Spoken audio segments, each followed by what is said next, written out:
How to soft reset the iPhone 14 and 14 series devices. Welcome to One Out of Smartphones tutorial videos. In this video, I'll be showing you guys how to do a soft reset, pretty much a restart, how to power the device off and back on.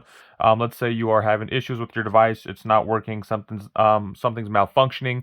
You can just go ahead, power it off, and turn it back on by hitting the volume up and the side buttons simultaneously. Just press and hold. It'll take you to this power off, slide to power off menu. At that point, you can just swipe it, and then it'll power the device off. If your screen is not reacting for whatever reason, let's say you're swiping that and it's not powering your device off, and you just want to pretty much power it down, like pull the battery out or unplug it, whatever. Just kind of give it that reset. All you got to do is you hit the volume up, volume down, and press and hold that side button. Go ahead and hold it until you see the Apple logo appear.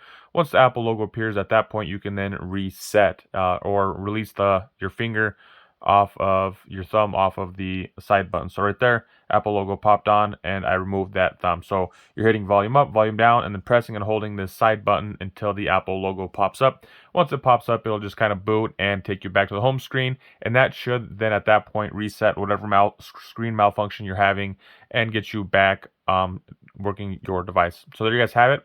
Hope you guys found this video helpful. If you did, be sure to give it a thumbs up. If you know somebody looking for this information, please do share it with them. And if you'd like to see other helpful tips and tricks on the iPhone 14, be sure to check out that playlist in the description below. Thanks for watching. Have a good day.